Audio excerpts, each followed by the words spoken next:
शीश गंग भाल चंद्र नेत्र लाल कंठ व्याल भस्म युक्त नग्न तन जटा जूट धारी है।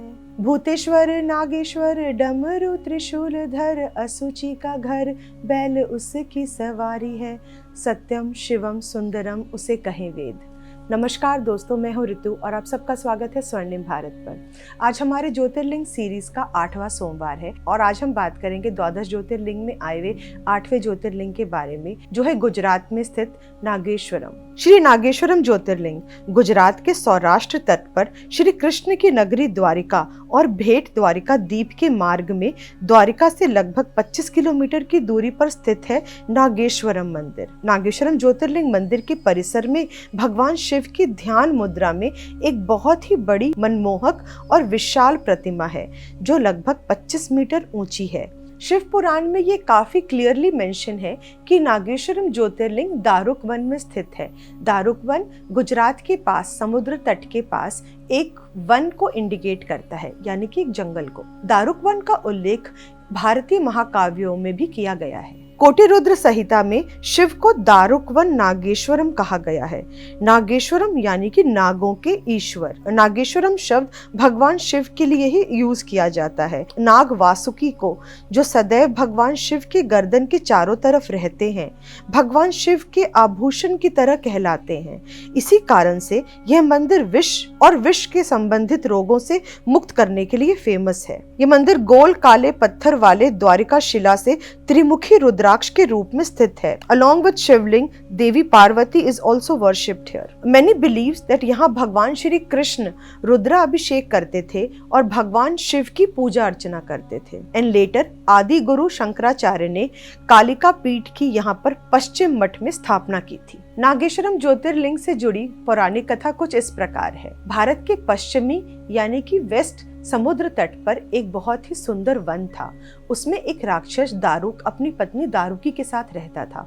दारुकी माता पार्वती की बहुत बड़ी भक्त थी और माता पार्वती से दारुकी को यह वरदान प्राप्त था कि जहाँ पर भी वो जाएगी उसकी मन की शक्ति से ये वन भी उसके साथ साथ ही जाएगा। है तो वो राक्षस भगवान के भक्त हैं, लेकिन अत्याचार करना तो नहीं भूलते। उस वन में रहकर दारुक और दारुकी ने काफी अत्याचार मचाया, इनोसेंट लोगों को मारा, पशु पक्षियों की हत्या करी। इससे परेशान होकर काफी लोग एक बहुत ही फेमस ऋषि के पास गए। उन ऋषि का नाम था ऋषि औरव।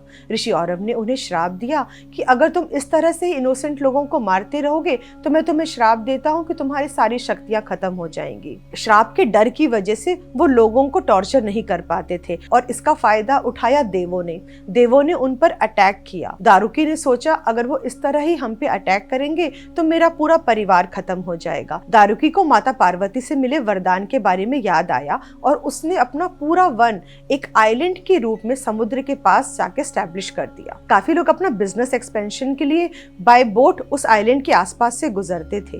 वहां पर एक बहुत ही बड़े शिव भक्त थे जिनका नाम था सुप्रिय। एक बार सुप्रिय नामक वैश्य, जो बहुत ही बड़ा शिव भक्त था, अपने साथियों के साथ व्यापार करने के लिए निकला। While crossing the sea, he was trapped by these demons. Daruk ने सुप्रिय को बंदी बना लिया और कारागार में डाल दिया।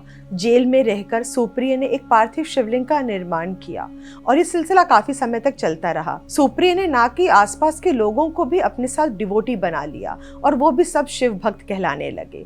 दारुक से ये देखा नहीं गया और अल्टीमेटली उसने सुप्रिय को मारने का निश्चय किया। दारुकी ने उसे याद दिलाया कि अगर हम किसी को मारेंगे तो हम भी मर जाएंगे, लेकिन दारुक से रहा नहीं गया और वो सुप्रिय वैश्य को मारने के लिए दौड़ा। पार्थिव शिवलिंग में से भगवान शिव स्वयं प्रकट हुए और भगवान शिव ने अपने पशुपशास्त्र अस्त्र से दारुक का अंत कर दिया। महादेव के आदेश के अनुसार इस ज्योतिर्लिंग का नाम नागेश्वरम पड़ गया। भगवान सदैव ही अपने भक्तों की रक्षा करते हैं और इसीलिए अपने स्वरूप यानी कि शिवलिंग में उसी आकार में वहां पे सदैव के लिए विद्यमान हो गए। नागेश्वरम गुजरात में काफी फेमस शिवलिंग है। 4 धामों में से एक धाम यानी कि द्वारकाधीश गुजरात में ही पड़ता है। अगर आप द्वारकाधीश दर्शन करने जाते हैं तो नागेश्वरम ज्योतिर्लिंग के दर्शन भी अवश्य करें। गुजरात के द्वारिका से नागेश्वरम जाने के लिए बस, टैक्सी बहुत ही इजीली अवेलेबल है। अगर आप रेल यात्रा कर रहे हैं तो राजकोट से जामनगर और जामनगर से रेलवे लेकर यहाँ तक पहुँचा जा सकता है। नियरेस्ट एयरपोर्ट है जामनगर। गुजरात इंडिया के पश्चिमी यानी कि वेस्टर्न कोस्ट पे स्थित है। यहाँ पर बहुत ज़्यादा ह्यूमिडिटी पड़ती है। अगर आप अपना ट्रैवल प्लान कर रहे हैं तो इसको प्रेफरेबली विंटर्स में प्लान कीजिएगा। इस वीडियो को मैं भगवान शिव के मंत्र से हर हर महादेव के नाम से अंत करती हूँ और बने रहिए हमारे साथ। अगले सोमवार हम बात करेंगे 9वें ज्योतिर्लिंग के बारे में, जो है वाराणसी में स्थित विश्वेश्वरम। उम्मीद करती हूँ आप सबको ये वीडियो पसंद आया होगा और नागेश्वरम ज्योतिर्लिंग के बारे में आपने कुछ नया जाना होगा। इस वीडियो को अपने फ्रेंड्स, रिलेटिव्स और शिव भक्तों से जरूर शेयर कीजिएगा। धन्यवाद।